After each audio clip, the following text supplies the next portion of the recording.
What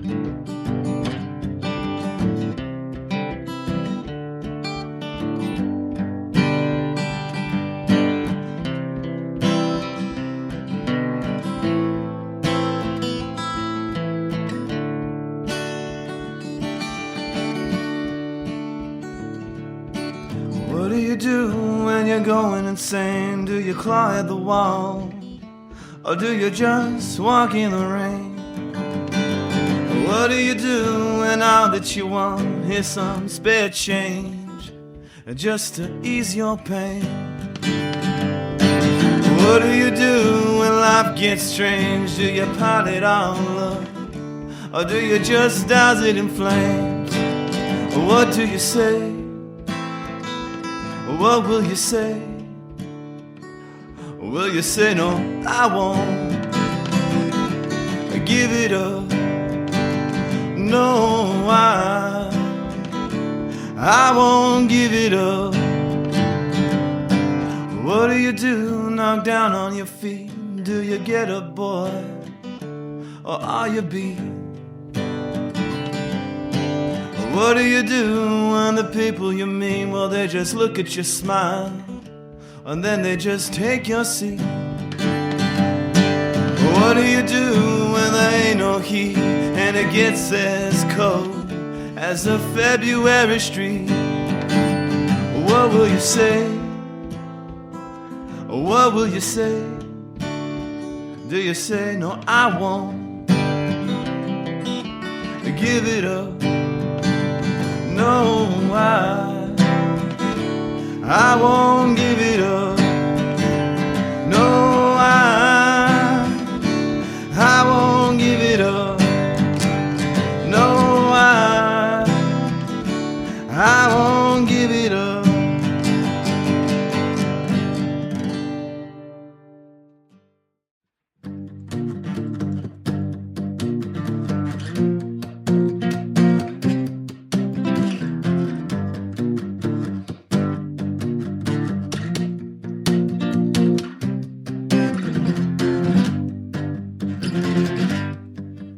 I was walking down the street, trying to find a place to rest my feet.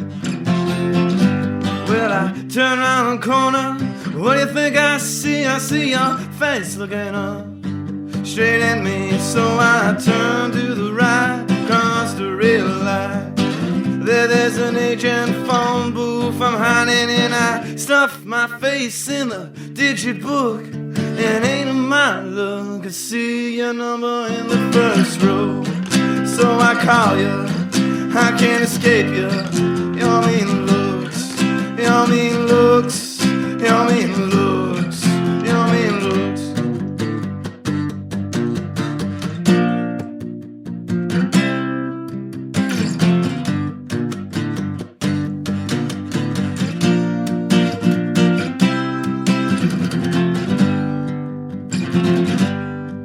So I stayed on the line, it just jammed for a while. So I decided I'd check the time. Well, I don't know how it could be. It had been 3 hours, it's 30 past 3 in the a.m. no less. Goddamn, gotta get home now.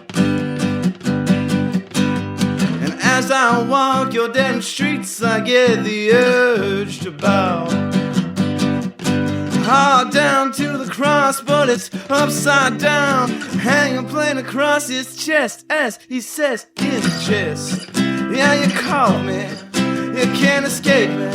My mean looks, my mean looks, my mean looks, my mean looks.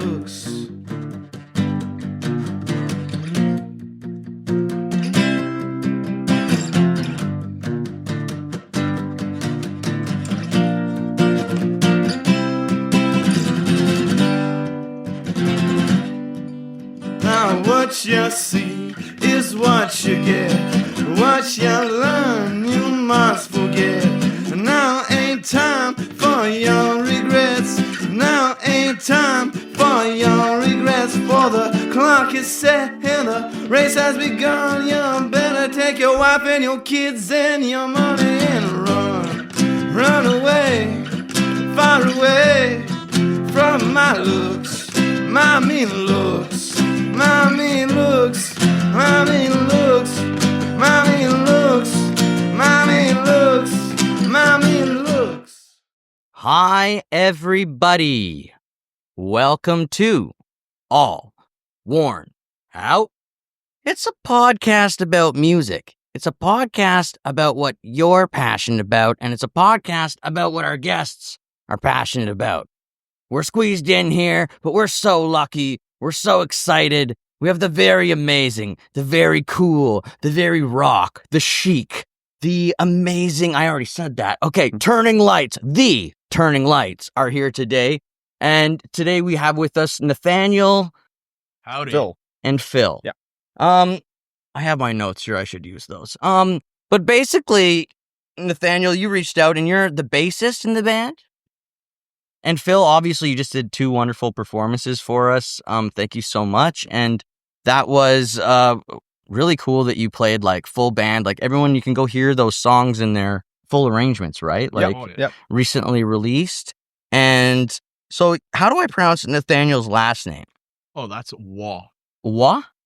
Cool. Because I was like, I don't know if it's waff, like laugh, or, you know. I'm sure that's fair. That's fair. I'm sure you've had a teacher mess it up before. Like, Oh, yeah. I had teachers mess up my name pretty bad, and I was like, how? What? But some of them just don't know how to spell. It's okay.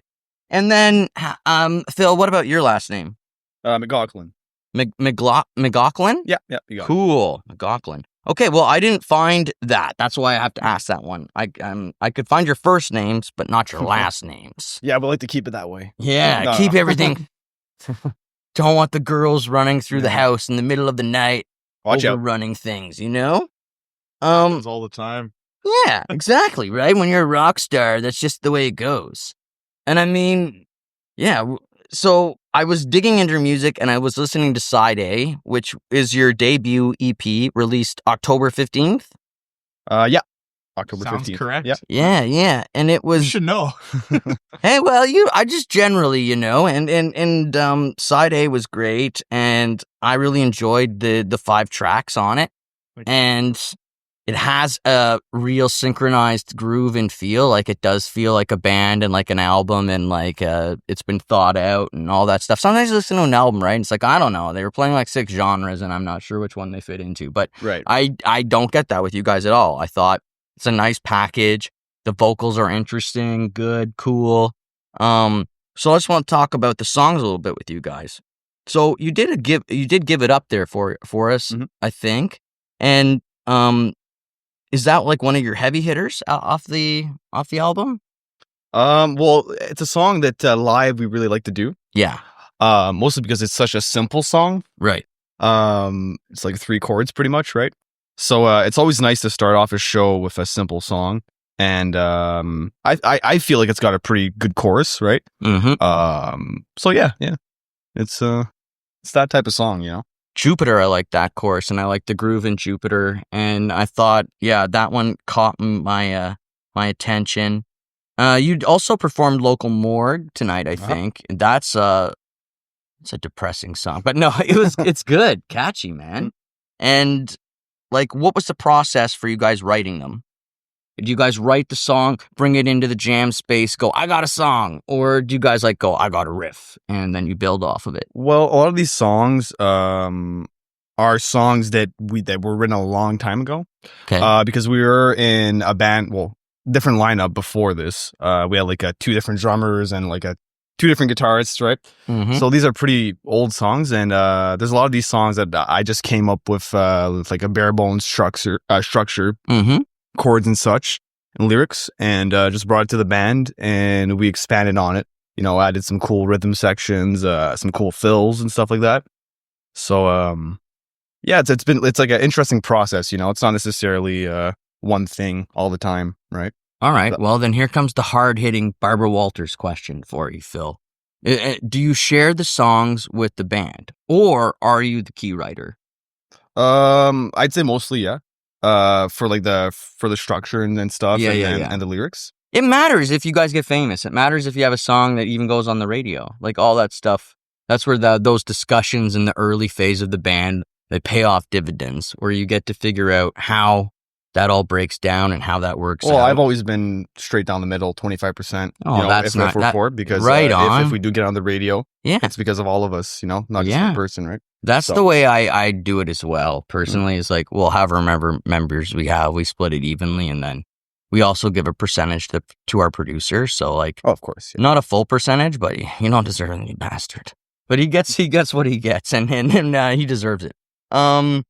But yeah, so that's cool to hear that. But I'm glad as well that you're also willing to say like, yeah, I did write them, but also they wouldn't be the songs they are without the guys. Exactly. For example, there's many times in these songs where we made changes, minor changes, as a group. Like, for example, Nate will come up and say, "Oh, we should do this." Like, a good example is "Mean Looks." Okay, The chorus goes C to G, right. right? And then Nate here is like, "Oh, we should do maybe at some point C to F, Right. or sorry, G to F." So he came up with that, and that makes the chorus to me.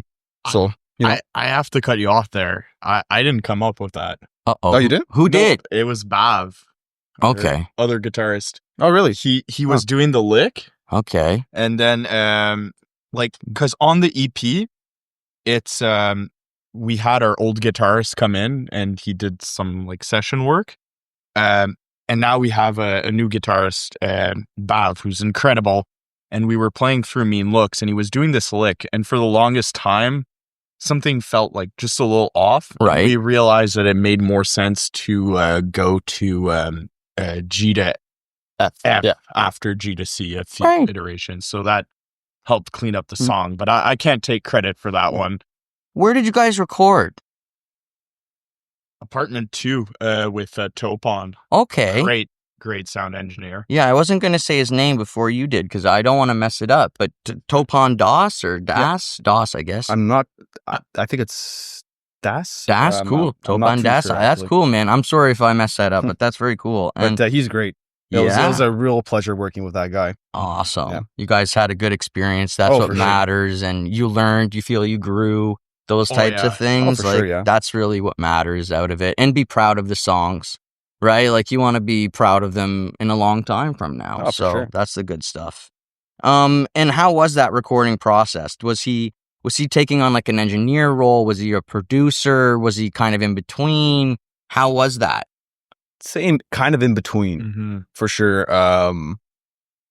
He really helped us with like the sound of certain things, Mhm. right? Because I really trusted his input because he has a lot of experience. Of He's course. been in the scene for like 20 odd years or Yeah. even more than that, right? And I just really trusted his opinion on the sound and stuff like that. And It's not easy to do. Yeah. You know, like their songs are often our babies or however you want to word it. Mhm. And giving up a little bit of creative control or like even agreeing to listen to other people's opinions sometimes can be a challenge. And more so for some people than others, you know, like I had a bit of it wasn't easy, but I mean, once you get over it, and then I think you're better off. Mhm. Exactly. And then you can work with everybody, you know, like then you could be like, oh, I'm going to go work with Bob Rock because I understand that I can check my ego at the door and make the best song possible, you Mhm. know? for sure, yeah. That's one thing I have to give Phil credit for is always willing to listen to other members' input also. Like, yes, he's listening to Topon and his input, but when it comes to the writing process for the band, he's always like, okay, let's try it out. And we always try all the different ideas out. And that's where it's really nice that like he writes the core of the songs, like the chords and the lyrics, and comes up with the structure, but then we all go together and we can all put our little like charm to it. And he's really good at not having too much of an ego when it comes to that whole process, which is really productive. Yeah, that's very helpful, I bet. And it's also probably helpful with like keeping band members and keeping them happy and a part of the team and not feeling left out. I think that's critical, you know, like James Brown paid all of his band members and then, you know, was incredibly rude and mean to all of them. And it's just, the world's not like that anymore. Like, if you tried to get away with that, or like what a lot of artists did, it just wouldn't fly. Yeah. Plus, come on, no one's James Brown. But, you know, One thing I will say about Topon though, yeah. guy had a killer coffee machine. Oh, Just a regular coffee machine, just Yep. a regular drip coffee machine. got there. He's like, "Hey guys, you want a coffee?" Mm-hmm. I was like, "Oh, yeah, sure, man. Fuck yeah." Yeah. So that's one thing I will say. Great coffee. Hell yeah. Man, I can't see my little swirly whirly dude here. I'm just gonna there we go. Oh yeah. Look at that. Look at the difference that made, folks. We've got a tornado going on back here. Wow. That's just mind blowing. Everything just became better, folks. That's all I can say right now. And so I want to talk about inspirations, and that's like I saw the Talking Heads, The Cure, The Velvet Underground, The Ramones, Victor Wooten, The King Gizzard, and The Lizard Wizard, and I could hear them all. I could hear a lot of what you referenced, and I think that's really cool. Like, you've got a great rock character to your voice, and everyone in the band is like formulating this cool sound around it. How would you guys describe it? Is it modern rock? Is it take on classic? Where would you guys put your rock? It's a good question. The simplest way to describe it is a rock. Yeah. We like to get all like fancy pantsy and be like, well, there's some jazz, some folk, some rock, some funk. But at the end of the day, it's music, man. It's just I'd say rock. Yeah, for sure. it's rock. Fair enough. So it's a good like umbrella term, Yeah, well, it's true, and it's not punk. It's not like it's not pop. So, but it does have elements of those things and elements of other music. So yeah, rock definitely is it. I might go modern rock. I might so if you were presenting your songs to radio in Canada, you'd have to pick between active or modern. Or you could say, like J.J. Wild did, I'm going to chart number 1 on both of those with the same song. And so if you get to a certain level, you can definitely do that. But otherwise, when you're marketing to radio, you generally have to get into it. And some people they'll go for roots and roll, right? Because then roots and roll is less competitive, and so it's a little bit easier to chart in. And active and active rock is the hardest. And then it's polka, right? Polka, right? Yeah, And polka's great in my opinion, and more people should listen to polka. of course. I definitely Putin that needs more polka in his life. He needs a lot more of it in his life all the time. And probably Donald Trump would appreciate it as well. But I digress. Inspiration. So you grew up listening to these bands. Well, let's talk about early childhood memories, because I think that's, without getting into too much, but let's get deep. So going back in time, where were you guys born? I was born in Gatineau. Gatineau. Yep. Are you a Sens fan or a Habs fan? I'm not a fan of either. Do you like hockey or do you hate it? I just I'm pretty neutral towards it. Like if there's a game on, I will definitely watch it. And if he's like going for the Habs, you're a Habs fan. Okay, I'm sorry. I'm gonna root. That's all right. No apologies needed. I think everyone should be allowed to love what they love. So if he's rooting for the Habs, I'm gonna root for the opposite team. Oh, okay. It's one of those. Okay, fair enough. I forget when we did that. Well, it was the Stanley Cup playoffs when the Habs made it there during the COVID bubble when they played Tampa. Okay, it was Tampa. You put money on Tampa. Yeah, I was going for Tampa. Yeah, and they won. Well, I was just asking.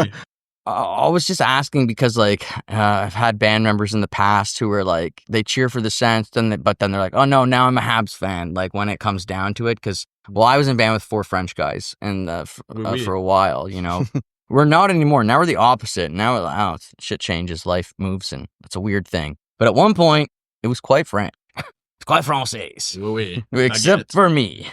And yeah, so what's your early childhood memory of music? Your first memory with music. Sorry, I worded that so poorly. I'd say it was definitely my dad had a cassette of the Doors' greatest hits. Oh, I can hear the Doors in you too, man. It was like the white and red cassette with Jim Morrison on it. So and anytime it would rain, my dad would put in the cassette and he would put on Riders on the Storm. And then just hearing that bass, yeah. And then with the rain, and as like a 5-year-old, I was like, wow, like this is powerful, pretty freaking cool. So I'd say that's probably my earliest child memories hearing that song. Good one. Good one. How about you, Nate? Well, for me, it also... Where were you born first? You won't believe this. Okay, I need to know. Gatineau. Oh, wow. Okay, good. We got a couple of Gatineaus on the show tonight. Yeah. This is A fantastic. few French frogs. Yeah, this is We- good. We love it. We love it. Okay, cool. So, yeah, my first memory involving music also involves a cassette. Yeah. My dad had this old Saturn. Basically, they don't make them anymore. I don't. Of course not. No. And I had 2 of them. nice.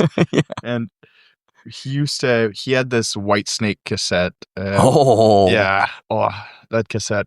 He also had For Those About to Rock by AC/DC. But I just remember blasting some White Snake, going to get a bagel with cream cheese and an apple juice at Timmy's. Yeah, man. Yeah, it was just a great time. Absolutely. Hell yeah. And you see how that works? Like, I don't know, years ago, like a long time ago, I had a great theater teacher who was like teaching us about dream journaling and stuff like that. And she was like, you know, we were talking about inspiration and how to come up with it. And she was like, well, how about you tell me right now about your favorite flavor. And then so everyone think about your favorite flavor. And then she was like, okay, now where's the memory? Where's the memory of the first time you realized it was your favorite flavor? And where were you? And what was going on? And all of a sudden we were all like, yeah, it's coming into focus. Mhm. Slowly we were all like, I was like, it's chocolate ice cream. And I'm at the Snack Shack in Chesterville, and, which is a little, ice cream bar or whatever. And I can remember getting my cone and being like, this shit is good. Why you have strawberry? That's a huge error on your part, Yeah. but now I love all ice cream, but, a little Joe Biden for everyone out there, but you know how it is. And, yeah, so I that's one of the things why I ask people about that first musical memory is you get some cool memories coming out, where you're like, yeah, I'm driving with my dad and it's a cassette tape. And yeah, family also. Like, did family have a big impact on you guys finding music as being a big part of your life? For sure, yeah. Oh, yeah. For me, my dad plays bass, bagpipes, and trumpet, and some Irish whistles. He played in a jazz band when I was little. Then he had a Gaelic choir, a Celtic rock band. So music's always been around for sure. Absolutely. That's Yeah. a lot of music. My grandpa played accordion. So, Whew. All right, now, can you play accordion? oh no. Man, that thing looks hard to play because of all the buttons, but Yeah. I don't know. I actually own one. Oh, man. Yeah. It's an intimidating instrument. That's pretty weird.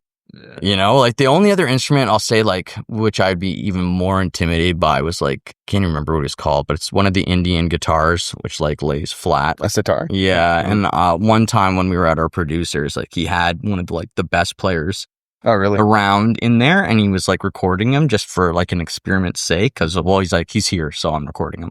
Right. And I'm like, yeah, I get it. And like I was listening, I was just mind blown because Not for sure. some instruments are just wild, at least to me. And it's the same as our palates, how our palates are so blasé here in North America for the most part. Like I watched this food show on YouTube where the guy like goes and eats like rare exotic foods. Oh, Yeah, he's just like a white guy with a red bandana. That's his trademark. nice. But like he eats anything. I could give him credit, and he enjoys anything. Like he'll go eat, and I'll be like, I would not eat that. But then he's like, this is great. This is really good. And I'm like, wow, okay, weird. But that's my palate. That's my lame Canadian palate. Anyways, let's talk about band aspirations. Where do you guys want to go? Where do you like? Did you have a talk in the beginning where you're like, I want to play good shows. I want to write good music. I want to be on America's Got Talent. Any type of those conversations? Me, my main thing has always been to be able to make money off of music, Okay. which seems to be the hardest thing to do. It is. And to have a consistent income. We're not worried constantly about money and stuff, Yeah. and being able to do the thing that you love, right? Yeah. So that to me is a goal. Of course, being famous and blah blah blah would be great, but just having that Knowledge that you can provide for yourself in that field, and that it is a field. And I think it's something a lot of people are fighting for. And in the arts, it's constant, and you'll hear about like Oscar winning actors just be like, I was down to like my last $200. And then this film came to my desk and I was like, holy crap. And the guy who starred in Old Country or No Country for Old Men, and that was one of his stories that he was telling about, like he was down to like nothing. And then all of a sudden his agent called and they were talking about the pay. And the agent was like, so it's $6. And he was like $6, like $660, like $6, like what, 6? And he's like 600,000. And he's like, oh, okay, I'll do it. Is that the killer in the movie there? Yeah, it's the younger detective, not Tommy Lee, but the one who finds the treasure and then ends up dying. Sorry if I'm spoiling it out there for all you kids. It's a fantastic movie. Yeah, you should really watch it if you haven't. Even if I did spoil it, it's worth it because it's not really about the outcome. It's more about like, this guy's crazy. This, if you counter him, there's not much you can do about it, right? It's a coin toss, you know? Yeah, exactly. It's 50-50, man. But yeah, that's what I was thinking. Okay. Well, that's all good. How about you, Nate? Did you have any different goals? I mean, our goals have been like pretty aligned since the start, I would say.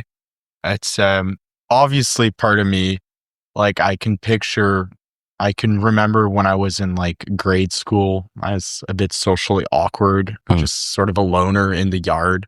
And I remember my dad had this AC/DC DVD. I forget which one, maybe Live in Donington. But anyways, I remember being blown away by the massive like production, like the cannons for those about to rock and all of that.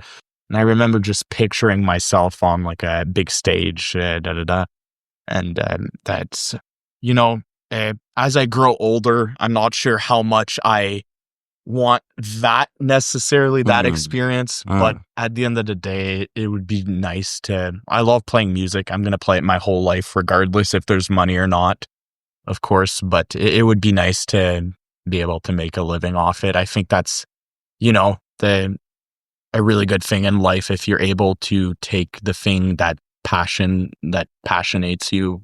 That's a new verb. And, I like it. Turn it into something that can generate income. Yeah, it'd be nice, right? And it's very difficult to do. And some of the people I have on here who I think do it well or who have figured it out, they played the Heart and Crown for a long time. They played the cover scene for a long time. And now they're only starting to come out with their original stuff. And like they've kind of worked themselves up to this point. And I regard that patience. I go, that's very cool that they did it that way.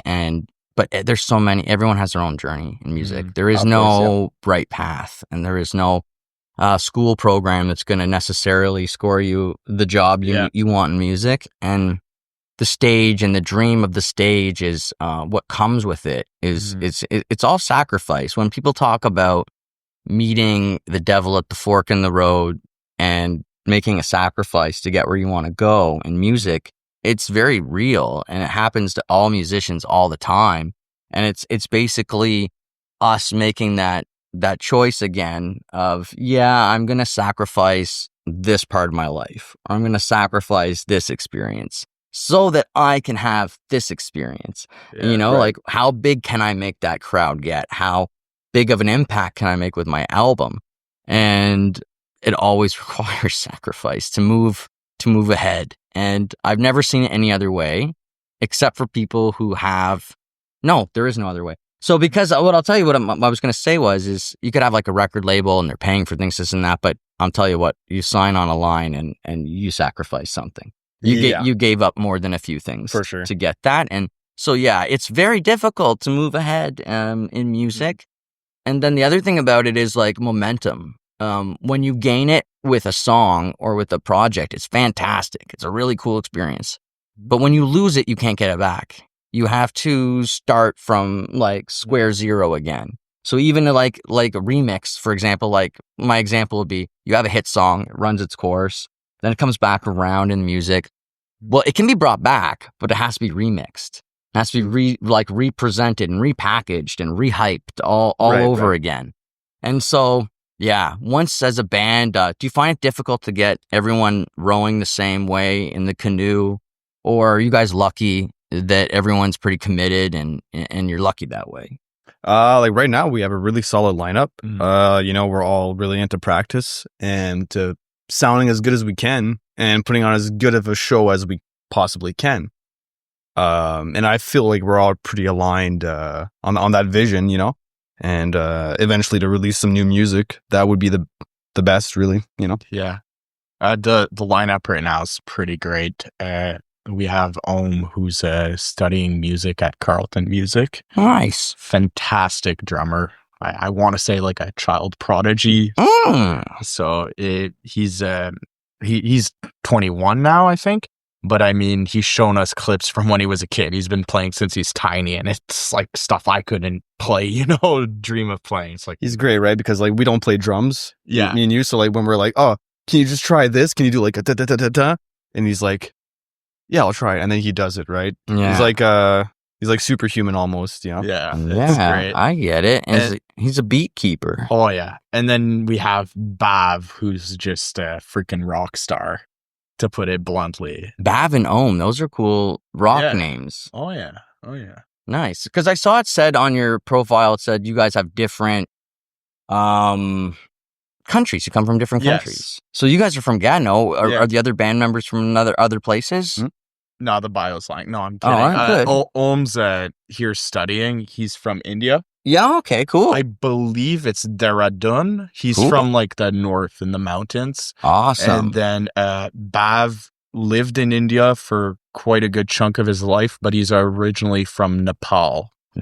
And actually, funny story, there's over 1 billion people in India, and one night we were drinking, me, Bav, and Ohm, and they got to chatting, and turns out that Bav knows Ohm's sister from back home. Wow, that's wild. It's a really small world. There's like 2 billion people there, probably. Like that's wild. Yeah, like that's wild. Yeah, it's incredible. Oh, that's really cool though. And yeah, I mean that must make your band like just even more awesome. So that's cool. What else can we talk about, guys? High school. So, how were you guys in high school with music? Were you in the band program? Were you in theater? Were you not thinking about music? Me, I was in art in school. So I was just doing high school. So just doing like the art program there for 5 years, and I picked up the guitar when I was like around 8 or 9. Stopped playing for a couple of years, and I picked it back up again in high school. And I'd say that I just mostly played by myself, recorded myself, and I wasn't in an actual band till I was 19 or 20 when I met this guy, and we formed the band together. So yeah. And was it still called the Turning Lights? Yeah. Well, we went through a few names. Yeah. Went through a couple names. Yeah. I get it. And then you've arrived at this lineup. It took you guys a while. I mean, when did you start recording and working on this project with Bav and Ohm? With Ohm, it was 2023. Yeah. No, 2 years, 2022, I think. Oh, I guess. It was during the forest fires. That I remember, because the first time we met Ohm, we met him at Carleton University. And you could not see a thing because there was the forest fires, right? Yeah. So it was just like smog everywhere pretty much. It was horrible. So that was like 2023, I think. Yeah. And then Bav joined like a year ago. Yeah, Bav, it's been almost a year. Right on. And you guys, they're the guys on the album with you, right? Bav is not on the album. Okay, cool. He's going to be on the next one. Right on. And if you want to check out Bav and the rest of the band, I'm going to shamelessly plug our show we have coming up. Of course.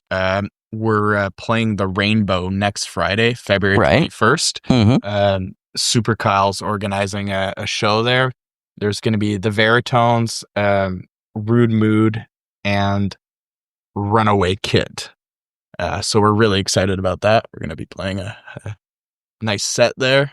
Yeah, couple man. Covers, couple originals. What venue was it again? Rainbow Bistro. Rainbow Bistro. What's the date? February 21st. February 21st at the Rainbow Bistro. Super Kyle is putting it on. Mm-hmm. And yeah, that sounds like a great time, like a great lineup. And like, hell yeah, that's awesome. People should get out, go see it. Live music, it's where it's at, folks. So, and how about you in high school? What were you like? Oh, Phil, sorry. Or did you already tell me? Yeah. Oh, sorry. Other good. way. Yeah. It's all good. I don't want to talk too much about high school. Did you hate it? I sort of hated it. Yeah. Yeah, You know, okay, it starts with a big sigh, you know. Listen, I loved it. I this- miss it. That's a this- sigh of nostalgia. I mean, come on, you're a big guy, man. Like, you look like you could pick me up and throw me over your head, no problem. I mean, how did you? I hope people weren't bullying you or anything like that. By high school, much less. Good. When I was younger, yeah. But I hear you. no, it was more of just a lot of stuff going on at home. So Okay, just I understand. disinterested, That not time, really there. Yeah. so that ruins the whole time it's period in a way. It's a weird Marks time it. in life. Yeah, oh hell yeah. Yeah, a lot of changes. Hell yeah. I tell people, you know, I was such a late bloomer. You know, I was in grade 10 before, you know, I had any puberty really. And all the girls were like taller than me. And up till grade 6, like they were all my friends and they thought I was cool. And then they all grew and I didn't. And yeah, man, like I get it. I get you. And yeah, I mean, if home life has weird, shitty stuff going on, then like, fuck, man. Poor kids around the world, like, you know. In the end, it makes us stronger, I guess. I don't know how to put it positive, really, because it can be shit, right? But Resilience, right? I wouldn't. kids don't deserve anything less than good shit. But I wouldn't go back and change it. yeah, It's made me who I am, and I'm hell yeah, somewhat happy with that. Depends on the day. yeah, man. I was very lucky. I was very fortunate, you know. And not everybody is. Some people have one parent. Some people have two. Some people got 4. I got 4. There you go, man. Like double the fun. Oh yeah. Like yeah, man. And when you change, like when you go back, it's probably there's like a transition period where it's like, oh, now I got to go with these people's rules. Yeah. And I figured that all out again. That sucks. Yeah, man. Totally. I had like I had this friend growing up when I was a kid, and his parents got divorced when he was like 5 or like 4, and he had some rage. Like he would rage on me sometimes, as like when we were little kids, because he was upset about this. But I remember just thinking like, it's not he's upset, but like he should be. And just, you know, he's still my best friend to this day. You know what I mean? Like it's one of those things where we were there for each other, but like, yeah, like you said, like it's not easy. Growing up can be tricky. So you guys met in college? No, we met at a bar. At a bar? Uh-huh. Oh yeah. What bar? Flicks. Yeah, bar in Elmer. Yeah, Elmer. Yep. Well, why? And yeah, it was just a regular old bar there. And I just turned up at that bar. Mm-hmm. Started playing some pool. And I noticed Nate with his group of friends there. Mm-hmm. And I struck up a conversation. And, you know, it's like, I play guitar. I play bass, this and that. And, we should jam sometime. Yeah. Simple as that, you know?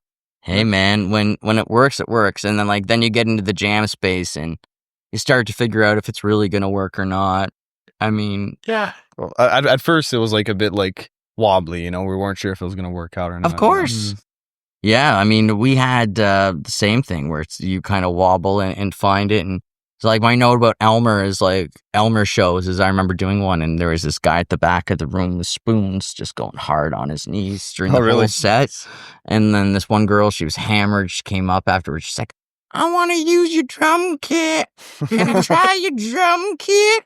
We were like, no, like don't do it. And then I don't know why, maybe because I did my horrible woman voice, but it just reminds me of the time we were in Kingston and the door was open of the truck for like 1 second. And all of a sudden, like this woman gets into the car and she was clearly like a hooker.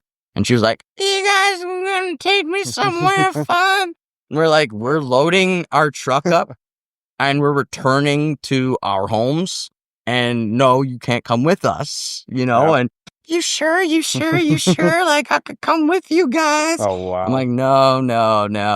Gotta give her credit for her go-getter attitude, you know? And Peterborough, this continues, at the Red Dog, which is now closed, we were standing outside of the Red Dog, and all of a sudden this car pulls up, and this guy gets out in his 50s maybe, and he's wearing like a suit. He gets out of the taxi or the Uber or whatever it is, and he goes, you guys selling? What you packing? We're like, no, get out of here. Like, we're playing music, man. Like, you want to come? Like, you can't have my doobie, man. Get out of here. Like, you know, like, he wasn't looking for weed. That's for damn sure. And, you know, he was looking probably for the prostitute in Kingston with some other stuff. And I'm like, go up that way. But Yeah, you meet all kinds of people.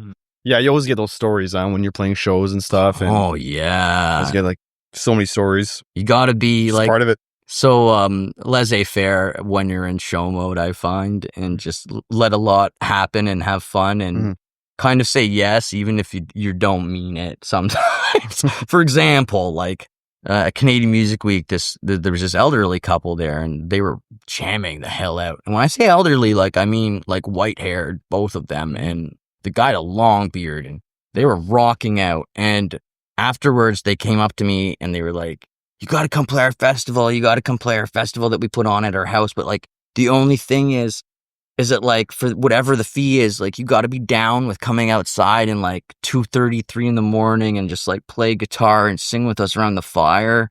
Like that's like really meaningful to us, like even as much as the main performance. Right. And I was like, wow, okay, cool. I'm like, you guys are so into this, but like you'll find all these music fans and wild requests as well. Some much crazier than that, but yeah. Do you guys have a favorite show you guys remember doing, or do they all kind of blend? Favorite show? Question. How about the release show? I don't think we did a release show. You didn't do a release show. No. You guys should do one. Yeah, for sure. Yeah, we should do that. We really should. Favorite show though, I don't know. Well, February 21st at the Rainbow. It's not a release show. Just but say we're playing the EP in its entirety along some other goodies. when we played at Hey. Maverick with for was it 96 Bitter Beings? Was that it? No, 96 Bitter Beings, which is the singer from CKY, was at Brass Monkey. Mavericks, I think, this was with our old drummer and guitarist. I think you're thinking the Casualties. We opened for the Casualties. Yeah, that was with a really Soul good show. Thief and Hyena, which Yeah. is our, Okay, yeah, and cool. us with our little folk rock thing. Yeah, for that pretty show, I feel cool. like we had like a really good crowd and a good set list, and I thought we killed it. Oh, yeah. And, Nice. yeah. So if I had to pick, it's probably that Yeah. one. Yeah. Okay, but obviously that means then you have like a pretty good standard, and most of the shows are falling in line, right? Like, how about, have you had any nightmare shows? Like, I showed up at this is years ago. We showed up at a show in Montreal. I don't want to say the bar, but it might rhyme with Girona. And I think and I know the name. yeah, oh yeah, it might be a Sounds fish. fishy. There you Exactly. go. And anyways, it was a wild night. Like the band that came in, they brought 25 people. I'm like, okay, cool, that's awesome that they did that, and we were going to offer to bring them back to Ottawa. But then as soon as their set was done, they took all 25 people and left. And I was like, wow, folks, don't do it. I was going to bring them to Ottawa and do my best to give them a great show, and That sucks. and it's just like, wow, there's obviously no trade or like camaraderie going on here.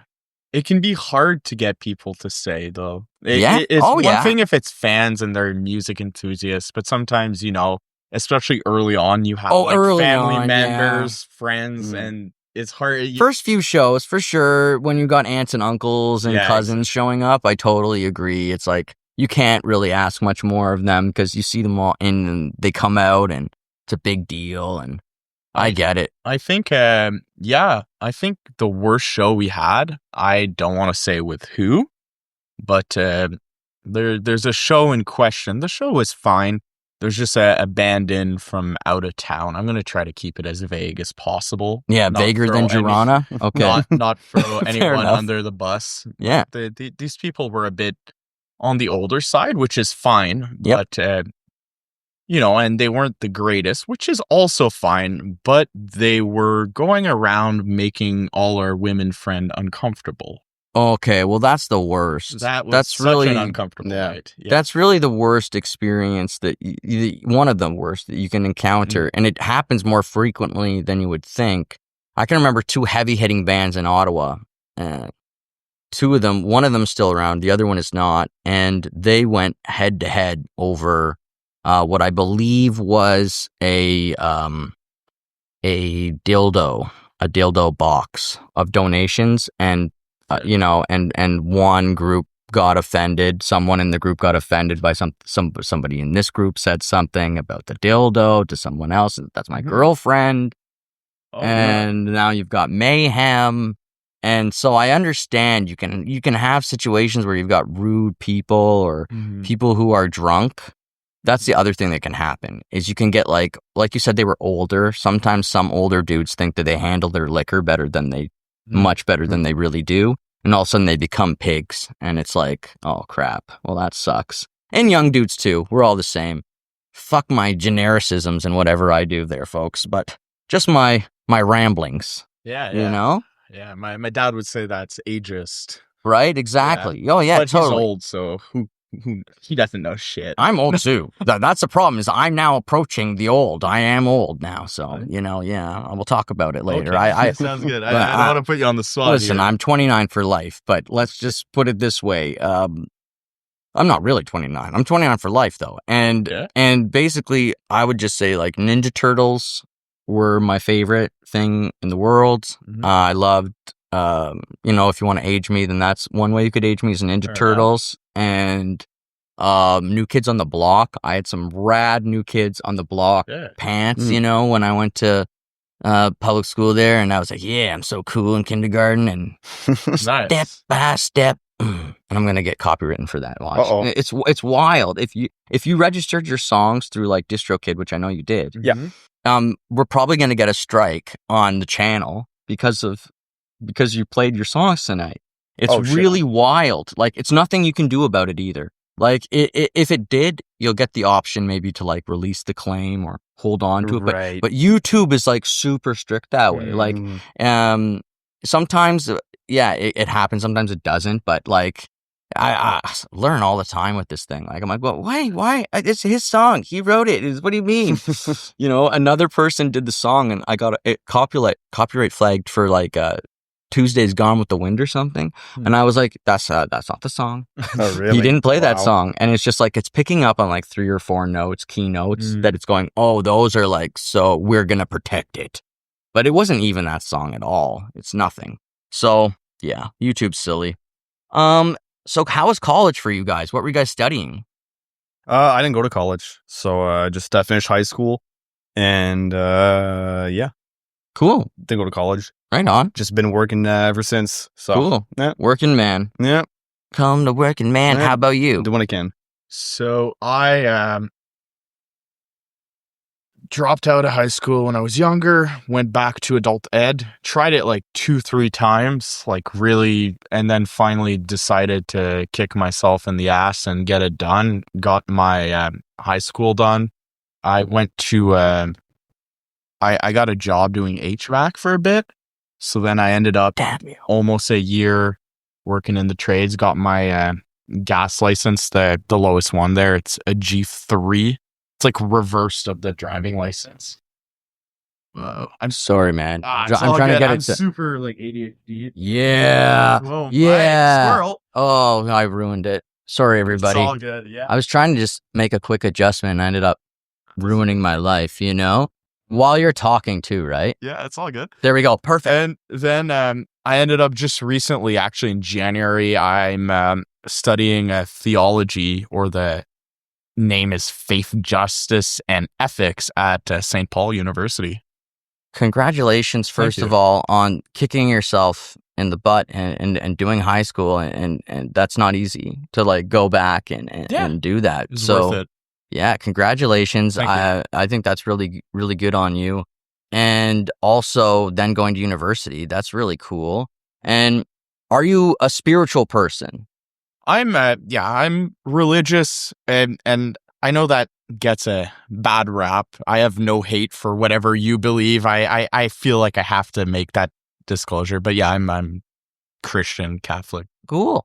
Yeah, man. I think that spirituality is something that a lot of the world is, especially North Americans, Yes. we have to embrace it because it's there. It doesn't matter how we acknowledge it. In my opinion, it's there, and you'll feel it at some point, whatever it is for you. And I have that conversation with my parents sometimes, or with other people about, in my opinion, and God, we're getting deep here, but that's good. I like it. My humble opinion is like God presents, or the spirit, whatever you want to call it, presents itself to everybody how it needs to, wherever they are. Mhm. So like maybe you're in this part of the world, and I believe that maybe it's just as likely for me that this God is this God and that God is that God and they're all the same God. But that's just my wild For sure. I hope. wrestle with that It's my same wild hope. that same thought. I'm Because I get Christianity. I get the Yeah, rules yeah, of yeah. it. I know the rules of it. No, but also the rules of all religion, for And that matter. Of course. And one of my favorite classes is world religions, which is I'm learning about a lot of different religion and spiritual beliefs. And it's really interesting. I think there's something valuable in believing in something bigger than ourselves. I think if we think that there's nothing bigger than ourselves, whatever you want to label that, I think we start to think we're gods. Mm. And I think that leads to a lot of self-destructive things, both on a individual and general level, where we can harm ourselves and others without knowing, because we're disconnected from the collective side of our being. Because I think we're social creatures. We're not just isolated automatons. We're part of a bigger organism. Yeah, man. And absolutely, I had the thought in my mind of something I watched where it was about D-Day. And it was, I think it was a rabbi speaking, and he was saying, look, I was there on D-Day, like doing chaplain services, and the chaplain, this guy was dying, and he was asking for his Catholic last rites. And I was there, but the Catholic chaplain is well over there dealing with a whole bunch of other stuff, and he's not going to make it over here in time. So the guy's saying, "Are you a Catholic? Can you do my last rites?" And this guy's thinking in the back of his head, like, if we wait, you're not going to get your last rites. So I'm going to do them right now, and I'm not going to tell you that I'm not a priest. I'm just going to. He knew them. He just knew the last rites, memorized them, just like. And he said like they would know the Jewish last rites as well, and how he gave that to him. And I thought that's really interesting. That's really special that compassion can run like that, and he wanted to just give him that piece of grace, and it for him superseded his own faith in that moment almost. So yeah, it's a wild thing, and I know people fight a lot about it, and that's too bad. That's really the unfortunate part of spirituality or is religion, is when people want to fight about the rules, right? I think there's like with anything else, there's like sort of a middle ground there, where I think a certain amount of fighting can be healthy. And when I say fighting, I don't mean with swords or violence. Right. I mean intellectually. Right. I think there's something positive in when there's a dialectic happening where two people are sort of forming their thoughts on what is.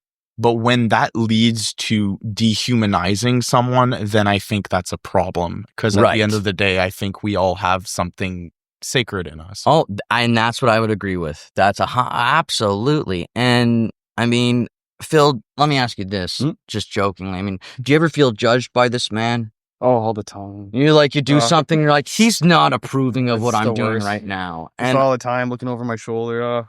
and some, you're like, oh, is he trying to bless me right now? I'm just joking. I'm just kidding. Yeah. I'm just Like, teasing. Most of our nights end up in us like drinking too much and him running around with a beer while me chasing him with a Bible trying to. Oh, read excellent. scripture. You save his soul from the disaster that he's caused himself. Hey, I love it, guys. And thanks for being so open about it and just talking. And no disrespect meant to anyone out there. I hope you all just love yourselves and do whatever you need to do for you. And if you're like a staunch hard atheist, like I had Jamie Douglas on here, and Jamie will often on Facebook, he'll just outright tell people like God's not real or all kinds of stuff like that. And I told him when he came on the podcast, I'm like, you're one of the most outspoken guests that I've had on here, because he'll just throw his opinion out there and he'll debate with people. Of course. And so I respect him as much as I respect you, man. And we're all people. We all get to make that choice, right? I have some atheist friends, and sometimes they it's hard to say, almost make a better case for God than some of my religious friends. Oh yeah. Well, this is the problem is that when the Big Bang was explained to me, I was like, oh, so like what the Bible said.